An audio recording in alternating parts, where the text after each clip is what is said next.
करोड़ों के गहने पहनकर अब अनुपमा एक बार फिर उसी शहर में लौटने वाली है जहां कभी उसे बेइज्जत करके झुकाने की कोशिश की गई थी। लेकिन इस बार कहानी पूरी तरह बदल चुकी है। अब अनुपमा कमजोर नहीं बल्कि पहले से ज्यादा मजबूत बनकर वापस आ रही है। पराग कोठारी और पूरा कोठारी परिवार यह सोच भी नहीं सकता कि जिस औरत को उन्होंने तानों और अपमान से तोड़ने की कोशिश की थी, वही औरत अब उनके सामने ऐसी ताकत बनकर खड़ी होने वाली है कि सबकी बोलती बंद हो जाएगी। कहानी अब एक ऐसे मोड़ पर पहुंचने वाली है जहां हर किसी को अपनी गलती का एहसास होने लगेगा। मंदिर में खड़ी अनुपमा को एक एक बात याद आने लगती है। उसे याद आता है कि कैसे राही ने उसे ताने दिए थे, कैसे वसुंधरा ने उसे नीचा दिखाने की कोशिश की थी और कैसे प्रेम ने भी गुस्से में आकर उसके आत्मसम्मान को चोट पहुंचाई थी। हर एक शब्द अनुपमा के दिल में तीर की तरह चुभ रहा होता है। लेकिन इस बार वह टूटती नहीं है। इस बार उसकी आंखों में आंसू नहीं बल्कि एक नया आत्मविश्वास दिखाई देता है। मंदिर की सीढ़ियों पर खड़ी अनुपमा खुद से एक वादा करती है कि अब वह किसी के सामने झुकेगी नहीं।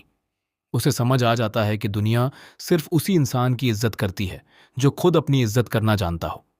अगर इंसान खुद को कमजोर दिखाए तो लोग उसे और ज्यादा कमजोर बनाने की कोशिश करते हैं। लेकिन अगर वही इंसान मजबूती से खड़ा हो जाए तो पूरी दुनिया उसके सामने सिर झुकाने लगती है। बस यही सोच अनुपमा की जिंदगी बदल देती है। मंदिर से बाहर निकलते ही अनुपमा का अंदाज पूरी तरह बदल चुका होता है। अब उसके चेहरे पर डर नहीं बल्कि जीत का आत्मविश्वास दिखाई देता है। दूसरी तरफ कोठारी हाउस में सभी लोग इस बात से खुश होते हैं कि उन्होंने अनुपमा को पूरी तरह तोड़ दिया है। वसुंधरा तो यहां तक कह देती है कि अब अनुपमा कभी वापस आने की हिम्मत नहीं करेगी। लेकिन तभी कोठारी हाउस के बाहर कई बड़ी बड़ी गाड़ियां आकर रुकती हैं। पूरा परिवार हैरान रह जाता है। जैसे ही दरवाजा खुलता है सबकी आंखें फटी की फटी रह जाती हैं। करोड़ों के हीरे मोती और शाही गहनों से सजी अनुपमा वहां उतरती है। उसका नया अंदाज देखकर हर कोई दंग रह जाता है। जिस अनुपमा को उन्होंने साधारण और कमजोर समझा था, वही अब रॉयल अंदाज में उनके सामने खड़ी होती है। वसुंधरा के चेहरे का रंग उड़ जाता है। पराग कोठारी भी समझ नहीं पाता कि आखिर यह सब कैसे हो गया। तभी अनुपमा पूरे आत्मविश्वास के साथ कहती है कि अब खेल बदल चुका है।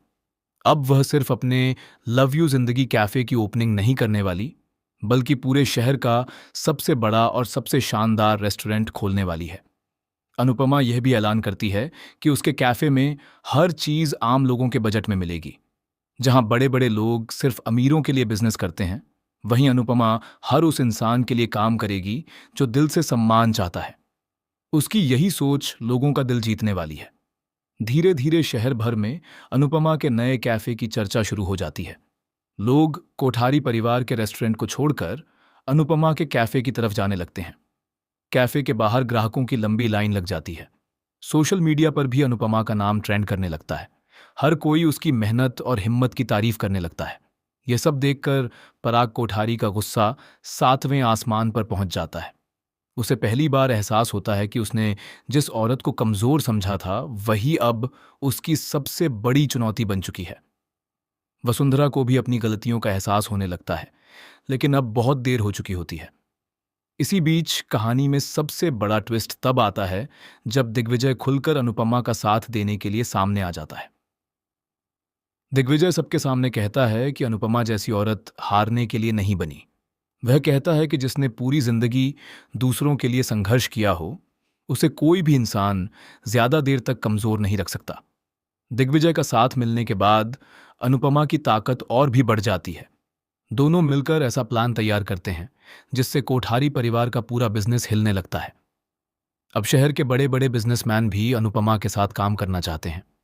दूसरी तरफ प्रेम के दिल में भी पछतावा शुरू हो जाता है।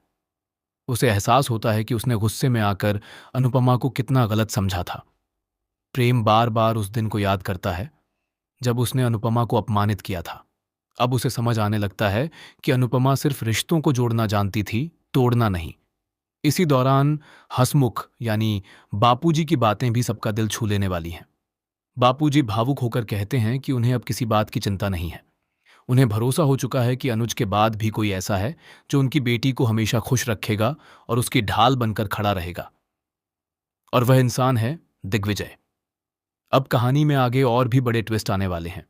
जहां एक तरफ अनुपमा की सफलता पूरे शहर में मिसाल बनने वाली है, वहीं दूसरी तरफ कोठारी परिवार की परेशानियां लगातार बढ़ने वाली हैं। सवाल यह है कि क्या पराग कोठारी अपनी हार स्वीकार करेगा? क्या प्रेम अनुपमा से माफी मांग पाएगा? और क्या दिग्विजय और अनुपमा की दोस्ती अब एक नए रिश्ते में बदलने वाली है? आने वाले एपिसोड्स में आपको जबरदस्त ड्रामा, इमोशनल मोमेंट्स और बड़े बड़े ट्विस्ट देखने को मिलने वाले हैं, जो कहानी को पूरी तरह बदल कर रख देंगे।